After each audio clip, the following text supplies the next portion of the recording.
So hi to everyone in here and outdoors. Is that better, Doug? Yeah. All right. So I'm Claire Finan. I'm the program coordinator here at Park Towne Place, as well as the program director at InLiquid, which is a nonprofit arts organization that has a partnership with Park Towne Place, where you are today. And so this talk is brought to you by a joint effort of InLiquid and Park Towne Place. And I will say that Park Towne Place has been such an amazing partner and really dedicating themselves to making arts an amenity. So beyond just being situated here on the Parkway and being in such close proximity to so many amazing venues, they host regular artist talks such as this, artist workshops, drink and draws, as well as having multiple temporary exhibition spaces among their campus. In 3 of the temporary galleries right now, we have an exhibition, Chiaroscuro Spring, which includes 7 artists whose work all centers around themes of growth and rebirth. 2 of the artists in the current show is Nejati and Nejati, who are both here with us tonight. So welcome, Sam and Heather. Yeah. Nejati was born and raised in Tehran, Iran, where he attended the Tehran Visual Academy of Arts. In 1999, he moved to Los Angeles. In 2012, he moved on to San Francisco Bay Area. And just now, in 2021, he has relocated to Philadelphia, where he's now pursuing his studio practice. Sam has exhibited mainly in the United States, and his work has been written about extensively, most notably in Works and Conversations, Artwork, and Studio Visit magazines. Nejati Ossandon is a multidisciplinary artist in Philadelphia. Heather holds a BFA in sculpture for the Montclair State University and an MFA for the University of Delaware. In 2018, she was awarded a Maker Creator Fellowship from the Winterthur Museum, and in 2019 was an artist in residence at Air Valois, France. I'm not sure I pronounced that right. Valerie. Her work has been shown in various galleries, including Air Gallery in New York, Laurel Restaurant in Pennsylvania, and internationally in France, China, and Costa Rica. Currently, Heather is a visiting assistant professor of art at the Delaware State University and operates Hio's Ceramics from her Philadelphia studio. Tonight, Sam and Heather will be diving into 3 topics together: their inspiration and research topics, how artists act as a conduit for creation, and the liminal state of art. At the end of their conversations, there will be a dedicated time for questions from the audience. So without further ado, even though I introduced both of them briefly, I wanted to hear more from you, Sam, and you, Heather, about your studio practice, your research topics, and just what inspires you in your own words. So Sam, do you want to start? Sure. So I think she said half of this stuff, but so I'm originally from Iran. I've been here pretty much half of my life, mainly in the West Coast, just moved to the East Coast. Been here since March, and my work completely shifted when I moved to East Coast. I was painting something else in California and something else here. A lot of my work deals with like emotional response, emotional presence, poetry, life, and trying to make something universal and meaningful in general. I mean, I get inspired by a lot of things, the way somebody says something, a smell of something or somebody. Basically, I'm interested in essence, or I would say spiritual or ethereal, things that are hard to grasp. I'm interested to capture those and show things that are not really there, but they exist. Kind of hoping to make the invisible visible, in a sense. Thank you. And Heather, do you want to tell us a little bit about your practice in your own words? Sure. So hi, everybody. I'm Heather, and thanks, Claire and Park Towne and InLiquid for having us, and Sam. So I'm here in Philadelphia. My studio's in Callow Hill neighborhood. I was born abroad in the Philippines and lived in England as a youth, and then settled in New Jersey, as one does. So I feel like I mentioned that because it has a big influence on what I make, but also the objects that I grew up with. So I have a studio here in Philadelphia. I make a line of functional wear, and I also make sculptural installations. They're really focused on making still life still life drawings into a sculpture. So I guess as far as inspiration and research, I do look at a lot of paintings, but also a lot of literature. And as we'll talk about a little bit later, it can come from a variety of sources. So a lot of walking and thinking, so leaving space to gather inspiration from wherever it might come up. Yeah. It's great. So one of the things in preparing for this talk that both Heather and Sam talked about a lot is how artists act as a conduit for creativity. And both of you really do have such rich studio practices and such rich research-based practices. And I am specifically interested in how that can sometimes translate to a finished piece. Heather, for example, one of her works is included in the current show, Tomorrow, Tomorrow, Tomorrow, Part 2.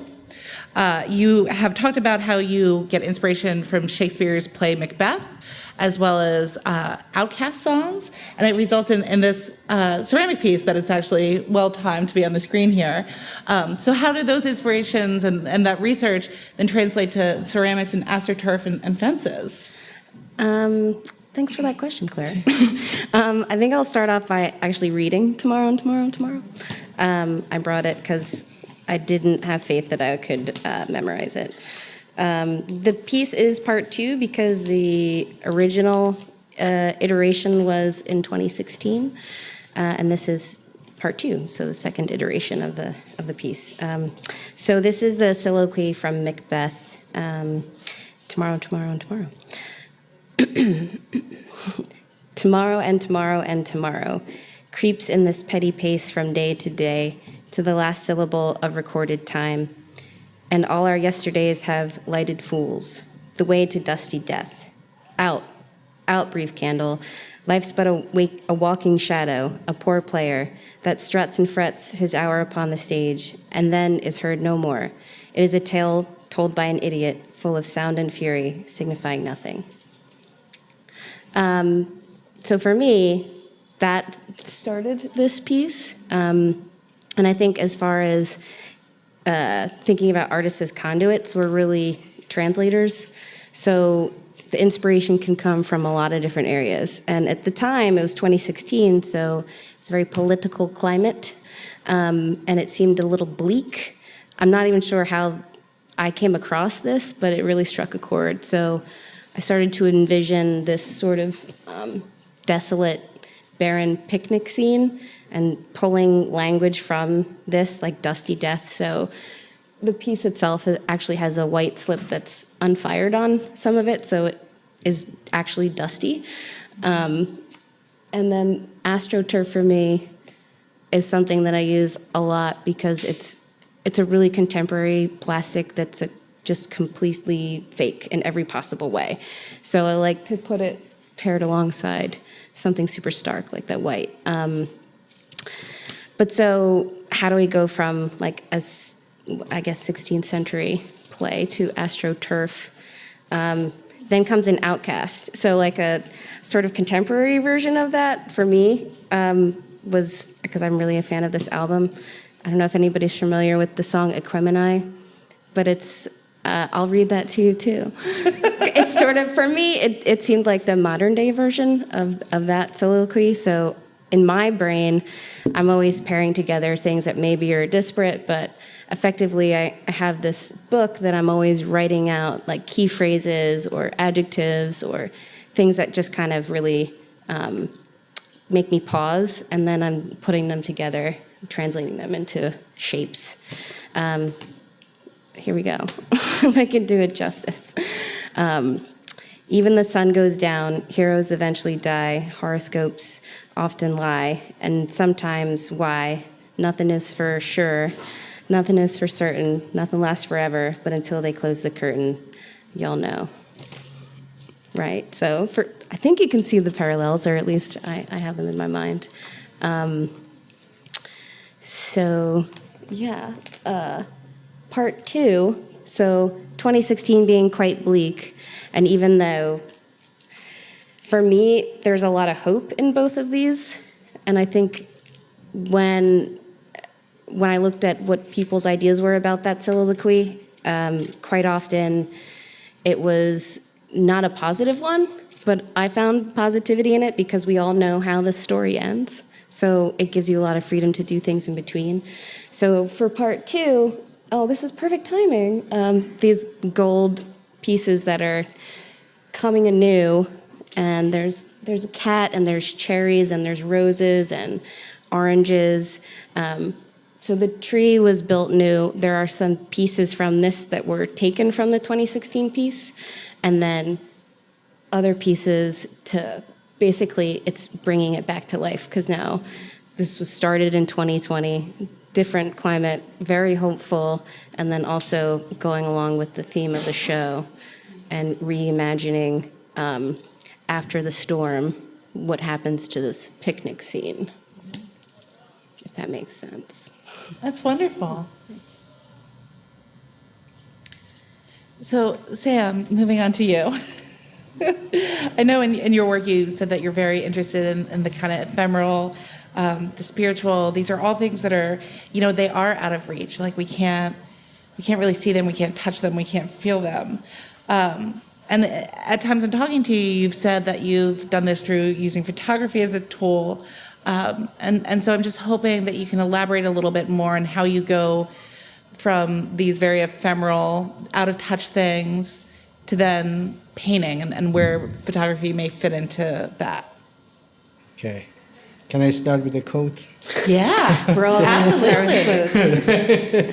So, I think as artists, we all inspired by a lot of things, but I happen to like poetry a lot. So there is a line from Waldo, I wrote it. It says, "It is one light which beams out of 1,000 stars. It is one soul which animates all men." So I'm interested to create a space, which is the painting, that it's somewhere between earthy and ethereal, and kind of invites you to a cosmic experience in a way. And I also hope that the universe gazes back at me or the viewer. That's my hope to achieve in my work. And regarding the conduit, you said, I think we are all conduit in some way.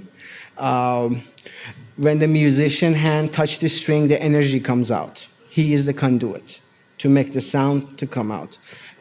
When the chef touches the ingredients, his thoughts make those ingredients to become something.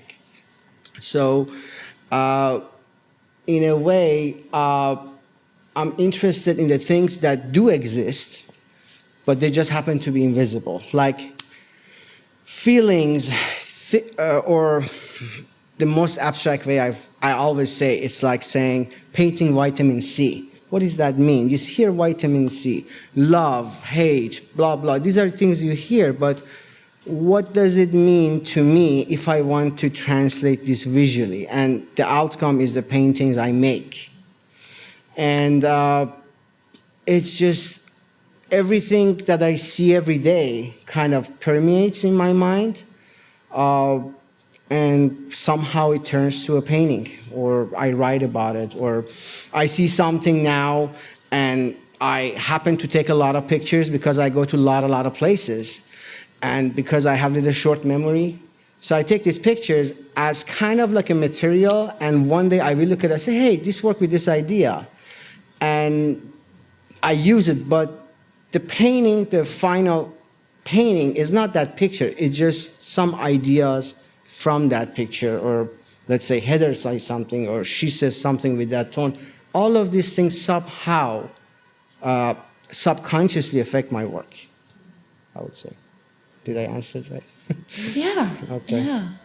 So how, if you're trying to capture these things and hoping that the universe in creating paintings is looking back at you or looking at the viewer through your painting, how do you know if you've reached that point? Like what is... I would say a lot of examples I use is a little bit outside of painting. Like she gets inspired by, ceramics and pottery or other things. I would say if I want to translate that, if I want to translate in different format, to me a good painting or good art when I see either I make or somebody else make is like a good kiss. Is you feel it with every molecule of your body, but you feel it. It's very different when you watch a movie about romance and you are in it. They're two different things. The same thing happens to me when I do a painting. It's like I get drunk. I don't need any alcohol. It's just that symbiotic relation between me and that piece of artwork called painting.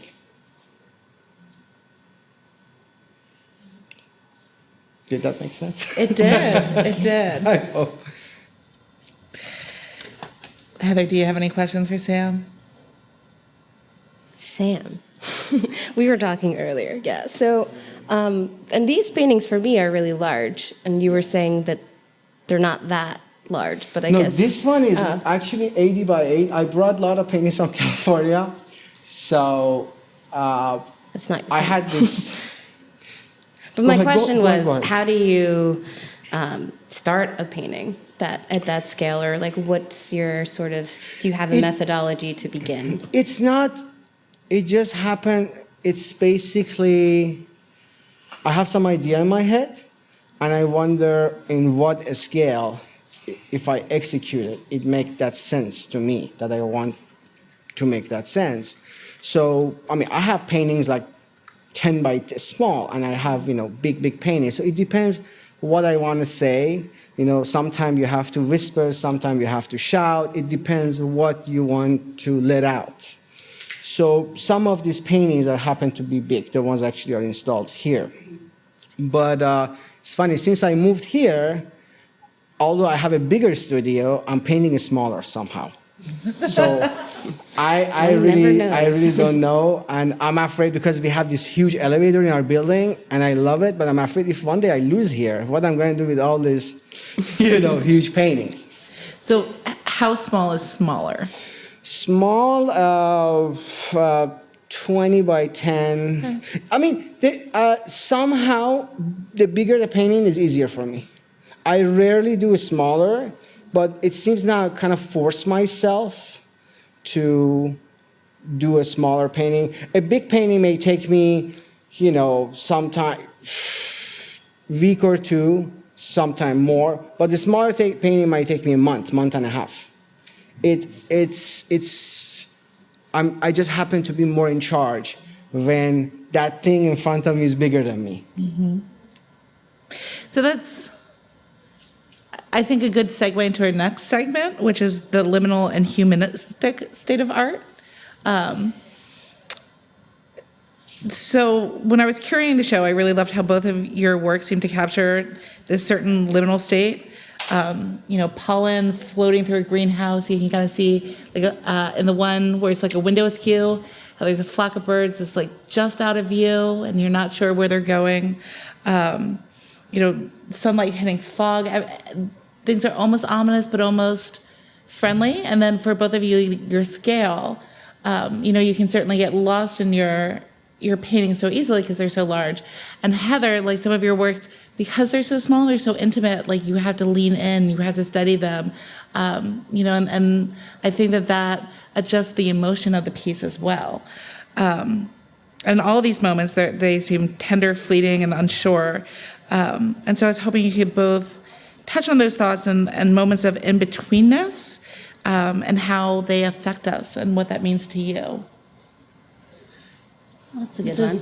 Yeah, do you want to start with, first, Heather, with your pairs? Sure, this pair of pairs. So I was thinking a lot about that idea of liminal space, and for me, it is that space in between that's both occupied and unoccupied. And so, not specific, well, it is with this one, with all of the still lives. I like to make an absence the presence, so there's never a figure in any of the work, because I feel like I'm trying to talk about a human experience. So by creating that environment or the elements that would be like tangential to it, then you can talk more about the actual thing through its negation.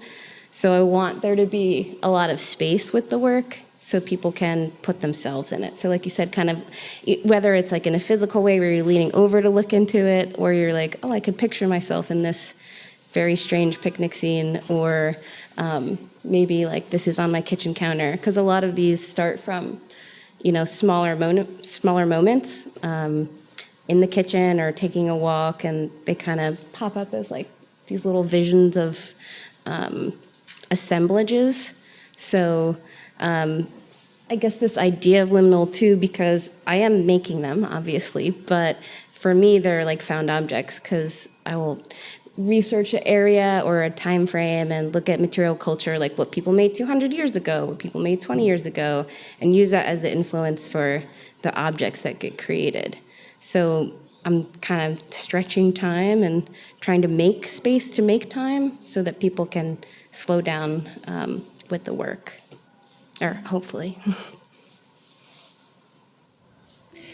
And so it's funny you said that, and I guess that this is something that I didn't really notice before, but neither of you have figures in your work, or at least the work that I've seen from both of you. It's a hard rule for me. I think in a way we are both making self-portraits. With no figures. Invisible. Yeah. It's the soul or spirit of the maker is there, but the point is not to show it. Let the viewer to think or imagine. You don't want to give all the answers. It's this dialogue between the art object and the viewer, I think. Yeah. And then for you, Sam, you also avoid figures, even though they're self-portraits. I was trained in Iran. I was trained as a figurative painting. I still do portraits once in a while, self-portraits. But it got to the point. This may take a little long, but let me tell you what's going on. So I was trained as a figure painter. We used to draw 100 portraits a week, copy Michelangelo, put 20 hours on it, and show it to the teacher. And teacher, oh, this is wrong, destroy it. It was like really rough, like no joke. It was not like America. Oh, you're great. Okay, bye-bye. No. It was no joke. And the older I got, I started noticing people, things, and stuff, they're not just the surface, this body thing or this table. There is just more into it. So for about 15 years, I was abstract painting, basically. And about 4 or 5 years ago, I started moving to this. I mean, the source is just outside my inside thoughts to make the painting. It's just the surface change. It's about the undercurrent to make these paintings. And I think most artists, consciously or subconsciously, they making the work that present their life, their mentality about going through life, and this is basically a testimony that you have you lived, you the artist, and it's not that artists are anything special, but it happens to be that when you look at the history, the first thing that you see is judged is you talk about Egypt of pyramids, you talk about Sistine Chapel, you talk about Lascaux Caves. That's the first thing. You don't talk about pizza about Italy. First you talk about Michelangelo. So it's the culture that I think comes first, and I'm just more interested about inside, and I see images and I feel things and I paint there. And since I moved here, I'm in complete cultural shock. And I don't understand certain attitudes, certain body languages. I think I understand, and I find out, no, I didn't understand. So I'm painting this stuff now. And the colors change a lot in my work. I used to, because California, especially Bay Area, San Francisco, was very sharp light, so much. I bought 5 buckets of ultramarine blue and blacks before I came here because I find a good price. And here I don't even use them. I'm using turquoise. And friends call me, you have become very feminine. Like your colors are very soft, like lovey-dovey. I'm like, no. The sky is not sharp as California. People happen to be very straightforward, which I'm not used to it, you know?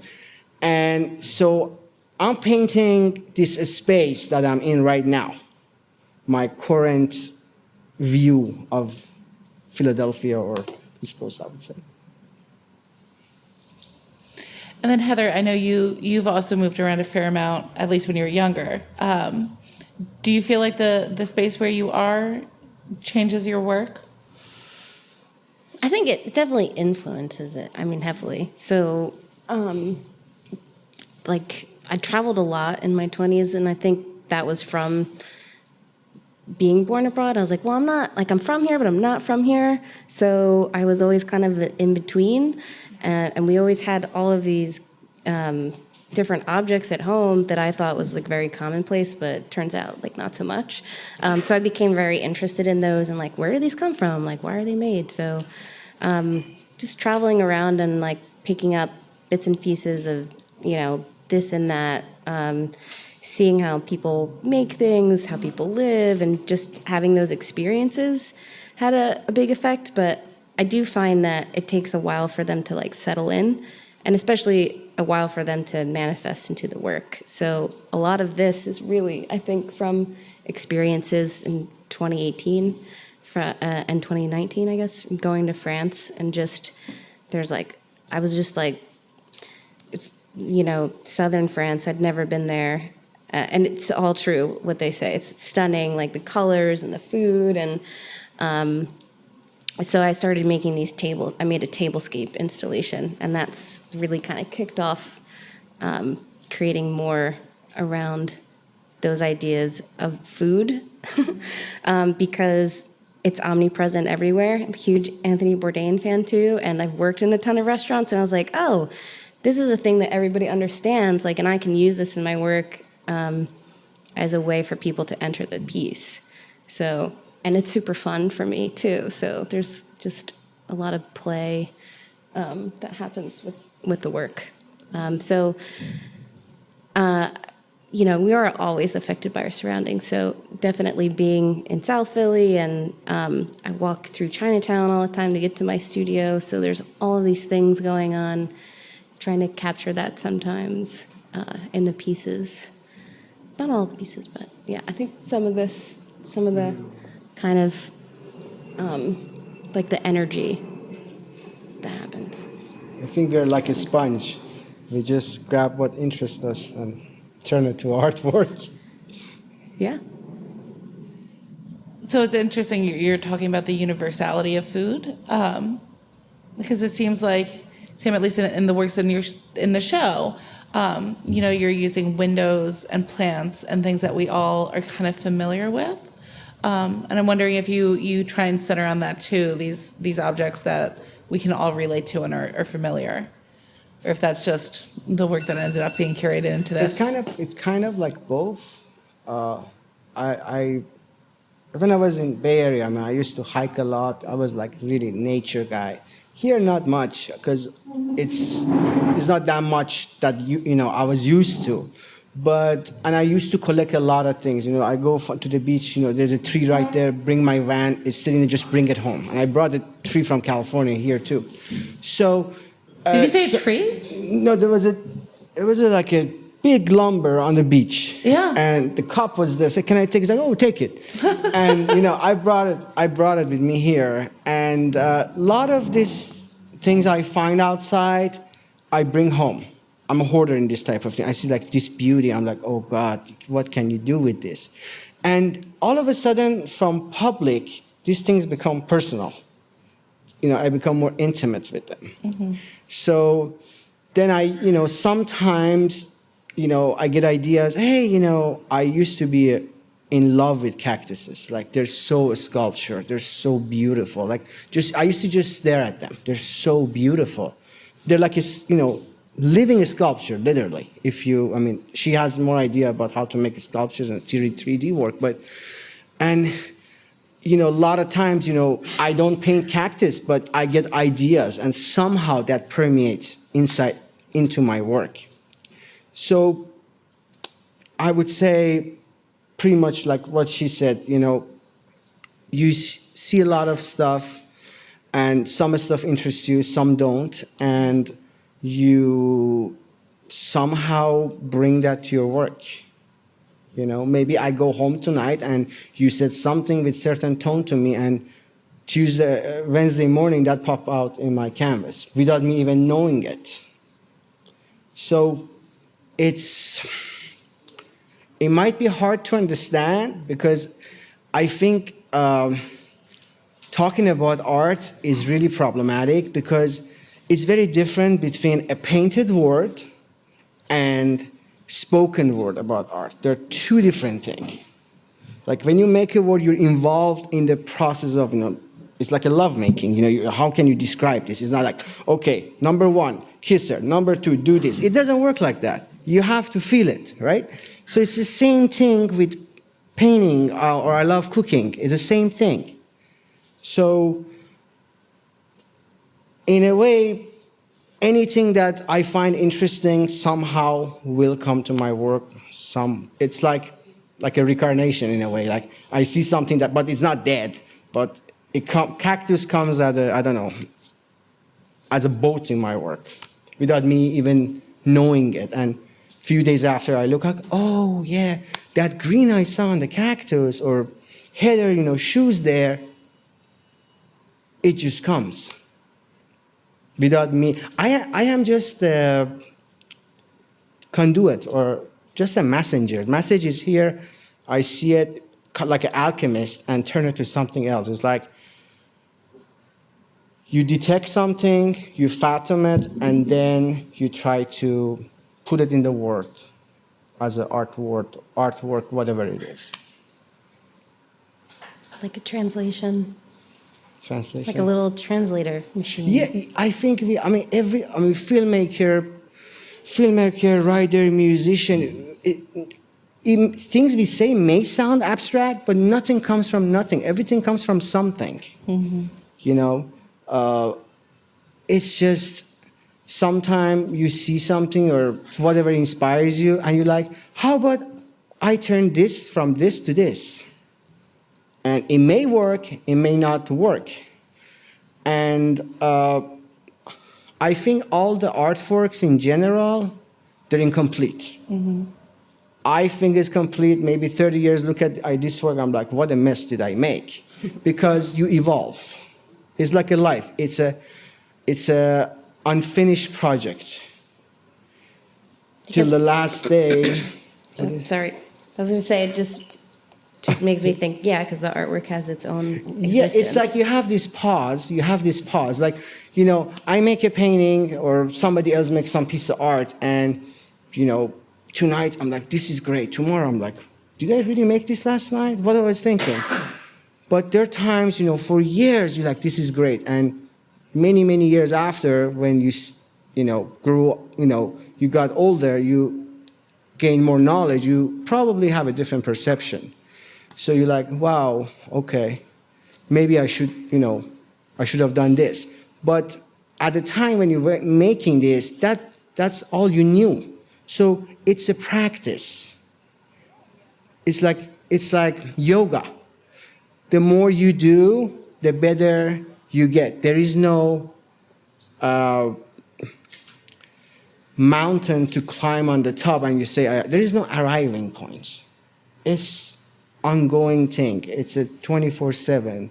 I may not paint, or I may not do that, but I'm sitting home just thinking, but somehow that is related to the artwork. Okay. Hi, Claire. Heather, do you have any Sorry, guys, questions for my Hi, broken Claire. English. No, it's not broken at all. Out of curiosity, how many of you are residents? So about half. Because I'm wondering if after this, if it would be beneficial to go by the gallery so you can see this work in person? Yeah? All right. Well, do we have any questions for the audience at this time? Sure, go ahead. For both of you, could you just talk a little bit about the medium that you use? It's very hard to tell from The media? Yes, sure. Sure. So, Sam, your paintings are there, so why don't... The medial? Yeah. I use acrylic. Okay, the one slide in particular looks so much like stained glass, I wondered if. Yeah. The one on the right? They have a really The blue one, do you see incredible the blue sense of one? light. Yeah, they all acrylic on a canvas. I mean, I didn't know what was acrylic. I was introduced to acrylic in America. I didn't know there is such a thing called acrylic because I used to do oil paint. And I come here, I'm like, wow, this is a great thing. It dries fast, you know? And, you know, you can make, you know, it doesn't have a smell, but it also, you know, if you know how to use it, you can have, you know, oil paint effect. Somehow in the society there is this notion that, you know, oil is better or acrylic less. To me, it's like, okay, you know, I'm gonna make you stew. How are you gonna judge me? The taste. You're not gonna ask me, did I use an organic tomato or not? It's about the taste, and the taste happened to be the surface here. Now you have to try watercolor. Sure, I did watercolor too. Did you like watercolor? Yeah. Yeah. Watercolor, it's hard. It's really, really hard. It's I use clay. The pieces, these are, well, this one has a glass cloche and a concrete base, but I think the reason why the objects look so different is I use an electric firing process as well as wood firing. So these more neutral tones are wood fired. So that's all atmospheric engagement from the flame and the ash. So all of these are not glazed. And the other pieces are, I mix up a white, thin clay and wash everything with that, basically. And then there's a little bit of gold, just because. Is that real gold? No. It is on these. These actually were photoed before they got lustered, so these have little luster stems on them. The sculptural pieces, more liberties with the gold mica powder and resin. Yeah. Yeah. Go ahead. Yeah, hi. Thank you for talking. It's great hearing you guys. It sounds to me like you have more of an intuitive approach to your art than a formal approach. Since this is about studio practices, do you have like a schedule you work with? How do you motivate yourself? How do you get over the humps? What do you do when you're not inspired? And what are your actual studio practices? Well, it's strange to say, but this past year was beneficial in that because I'm a professor, so I teach a lot. I was remote, so I was teaching out of my own studio, so I was just there all the time.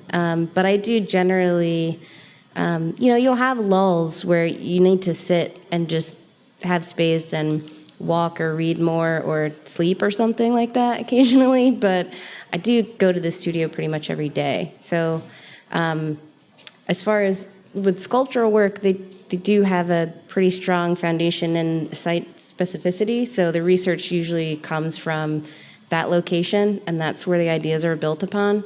If I'm struggling, I can use my pottery practice as a meditation. It's like a working meditation, because that's muscle memory, and I'm making dishware. So if I'm struggling with anything, I'll just go to a form or something that I already understand, but just actively do it. Like I'll make a bunch of mugs because I can engage with the process, but I don't have to really think super hard about it because I've made thousands of them. So I'll just start doing something. Like if I have to pick up a pencil and just push it around for a while, that might be the thing that happens. But generally I try to put in time every day, and I find myself waking up earlier and earlier, and it's been really beneficial. And I've been reading a lot about how writers approach their practice and sort of incorporating those ideas about giving a lot of space in the early morning, because sometimes you'll be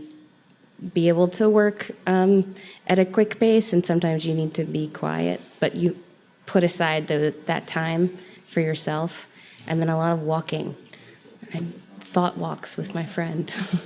Yeah. Sam, what about your practice? Oh, so for me, it's pretty much similar. I mean, I'm a more night owl. I'm not a morning person. Till like 4 or 5 a.m. sometimes I paint. But studio, I don't go honestly every day. So, but just because I don't go there physically does not mean that I have nothing to do with the artwork. You know, I read a lot or I watch something that is related to a podcast. So basically, sometimes my brain or my head becomes at the studio virtually, what I want to do, what I'm trying to achieve. Oh, I have this idea or this painting. And I sometimes paint it. There's sometimes I go to bed, I can't sleep, and I'm painting in my head. Literally, like it might sound weird, but I'm just like a movie. I'm like, oh, put this blue there, put that black there, blah, blah, blah.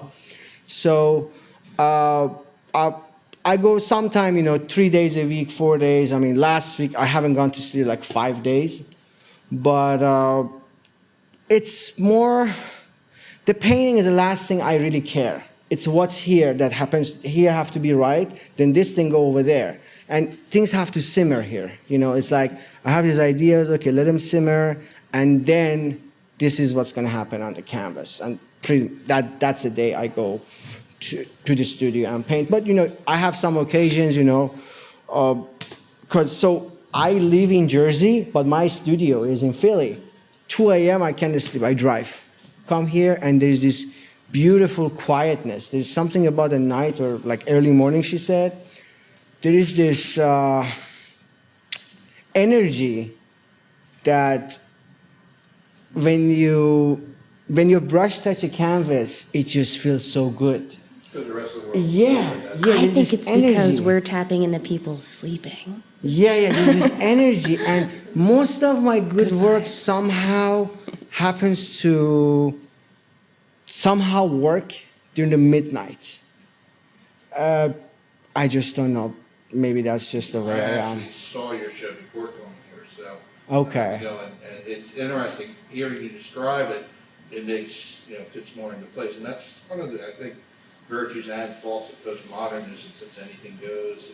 But I have to argue with you when you say that we're no different, or artists are no different than other people, because I think that artists really strive to manifest their inner life and they deal with their feelings more, whereas in what regular people are trying to function on a different level of survival. But, I really love your work. I thought it was neat and now and stuff like that. And your stuff is it's nice. Thank you. Thank you. Thank you. Does anyone else have any questions for Sam and Heather? All right. Well, there are 3 towers that the show spans. This one, the South Tower, which I don't think either of you have before. No. The North Tower, which is right over there, and then the West Tower. So I think we can walk as a group to the North Tower. It is locked, so I can let you in. We can spend a few minutes in the gallery and then see the West Tower, and then loop back here for a last glass of wine and some, conversation. Does that sound good? Yes. All right, well, let's go to the North Tower. And thank you, Sam and Heather. Thank you. Thank you. Thank you.